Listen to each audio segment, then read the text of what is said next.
Bien trop souvent, quand un élu politique s'adresse à la population qui lui a confié ce mandat, il reste formel, il est ampoulé. Je ne tiens pas aujourd'hui à m'adresser à vous de cette manière. Je tiens à rester naturel, parler avec mon cœur, parce que c'est ce que j'entends faire durant toutes les années de mandat que j'aurai à effectuer pour vous. Mesdames et messieurs du canton numéro 5, Petit-Bourg-Bémao, bonjour. Je m'appelle Bernard Abdoul-Manahoudine et je suis élu à la municipalité de Petit-Bourg en tant qu'élu de l'opposition ou de la proposition et élu à la CNBT en tant que conseiller d'agglomération. Je n'ai pas participé, il y a quelques mois, aux élections départementales pour des raisons qui sont propres à moi. J'ai été très affecté par les réactions qui me disaient que j'aurais dû me présenter à ces élections car j'étais l'élu de l'opposition à Petit-Bourg et qu'il relevait de ma personne de faire ce combat, de mener ce combat. Je ne suis pas d'accord. Je ne suis pas d'accord. Et je ne suis pas d'accord non plus à faire une politique politicienne. Je ne suis pas d'accord à suivre les traces de ceux qui m'ont précédé, parce que ceux qui m'ont précédé, qu'ont-ils fait pour améliorer la situation de nous, citoyens? Je ne prends pas donc pour référence ce qui s'est passé. Ce qui s'est produit, c'est du passé et nous avons à avancer ensemble sur un autre chemin. Le chemin du bon sens, le chemin de la bienveillance. Il était donc normal que Pascal Delvert, qui a voulu se présenter au municipal 2020 à Petit-Bourg, n'ayant pas accédé à cette possibilité de se soumettre à vos suffrages à Petit-Bourg, il était donc normal que cet homme que j'apprécie, que cet homme que je considère, soit lui en capacité de se présenter sans que moi je n'ai à diviser les forces électorales, les forces vives, à savoir nous citoyens qui allons voter, qui éprouvons beaucoup de difficultés d'ailleurs à aller voter. Et c'est en cela que réside le problème. Nous ne voulons plus participer à cette mascarade. Parce que nous nous disons que quoi qu'il arrive, les choses seront toujours identiques. Mais est-ce que nous nous sommes posé la question d'imaginer combien pouvait être compliqué pour celui qui s'avançait vers vous, qui se présentait devant vous et parmi vous, comme j'ai l'habitude de le dire, qui se levait le matin en ayant un programme chargé. Personne ne l'a contraint à se présenter devant nous.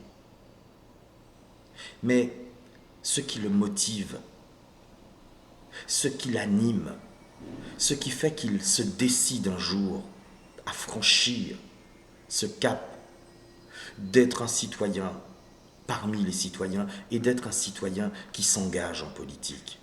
C'est sa motivation qui fera toute la différence. Et je crains que nous ne laissions passer avec Pascal Delvert, un homme bien, un homme qui se bat parce qu'il a des convictions. Il en faut des hommes qui se battent parce qu'ils ont des convictions. Il en faut des hommes qui croient que certaines idées sont plus importantes que leur propre vie. Sinon, à quoi sert de vivre? Il suffit de nous dire tous que l'hécatombe arrivera, que le déluge arrivera, et que nous soyons fatalistes et que nous attendions ce moment funeste sans rien faire.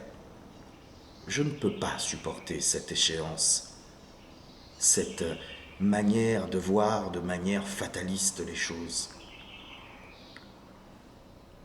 C'est soit nous sommes des bâtons, et soit nous voulons nous battre avec de vraies armes.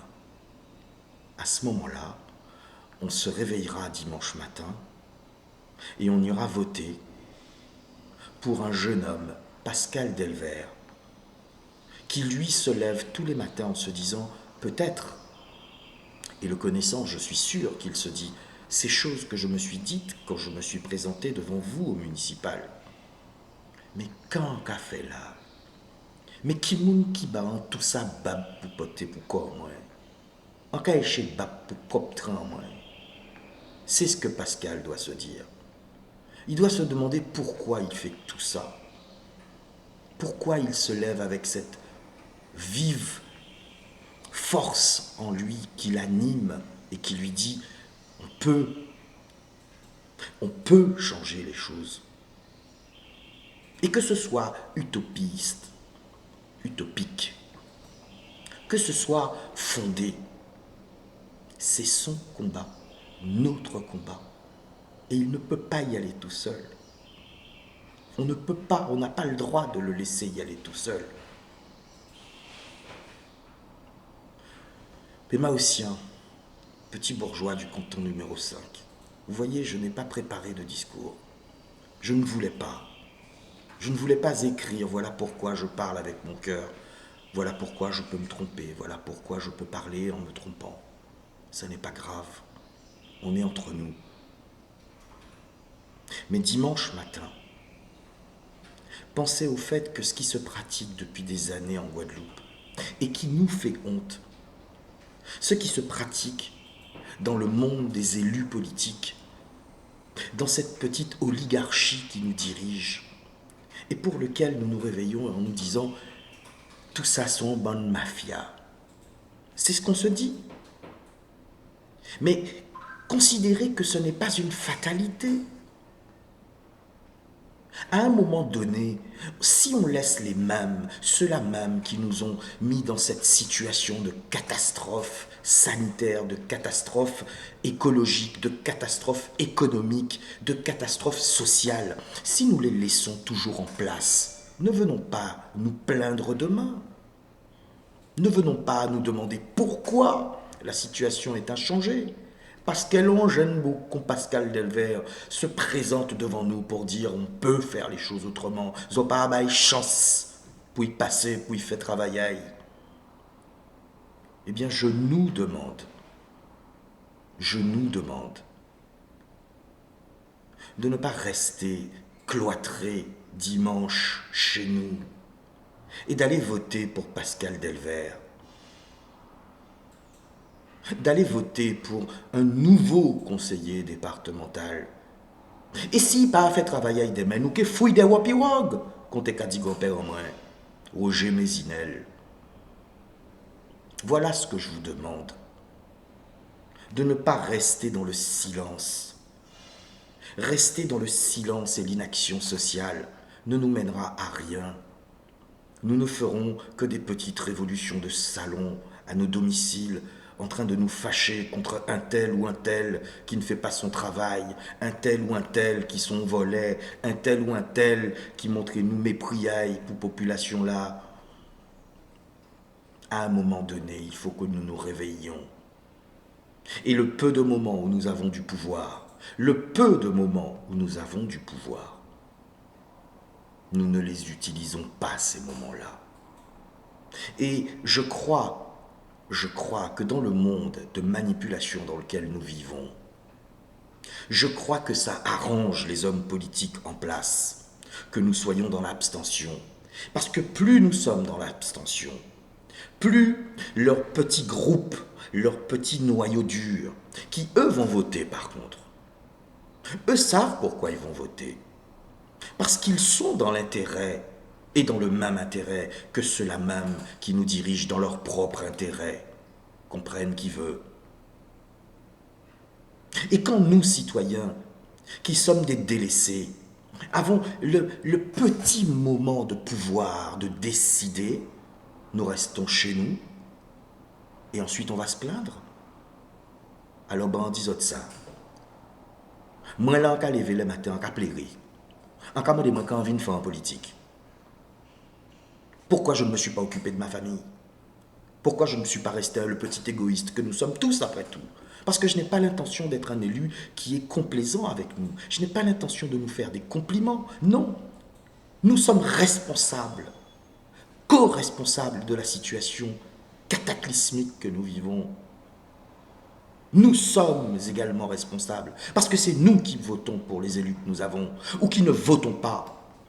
Edmund Burke disait que le malheur ne vient pas de ceux qui font le mal, mais de tous ceux qui pourraient faire le bien et qui ne le font pas. Alors posez-vous les bonnes questions. Regardons-nous dans un miroir. Faisons un examen de conscience. Et disons-nous bien, les inactions d'aujourd'hui seront les factures à payer de demain. Et nos enfants nous demanderont des comptes. Ceux-là même pour lesquels nous sommes censés nous battre aujourd'hui, pour leur construire un avenir meilleur. Alors je vous le demande avec beaucoup d'amour, parce que j'ai de l'amour pour mon prochain. Dimanche matin, levez zot. Comme on dit en créole, levez pisser. Prenez vos bâtons de pèlerin et allez voter pour une nouvelle personnalité qui fera peut-être un travail meilleur. Parce que c'est facile de faire mieux, vous savez. Ils ne font tellement rien, ceux qui sont déjà en place, que c'est facile de faire mieux.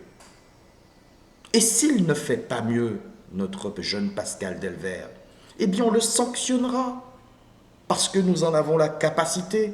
Le peu de fois où nous avons ce pouvoir, utilisons-le. Dimanche matin, allez voter. Ne restez pas chez vous. Ne soyez pas fataliste. C'est Grandiri qui a fait ça que Diri. Et allez voter Pascal Delvert avec son binôme. Bye bye Fosla. Plutôt que de laisser ceux-là même qui ont fait que la Guadeloupe est dans un tel état de décrépitude. Pas laissez-nous en fond à tout là. Allez voter Pascal Delvert dimanche. C'était Bernard Abdoul, élu de l'opposition à Petit-Bourg, conseiller d'agglo de la CNBT. Merci.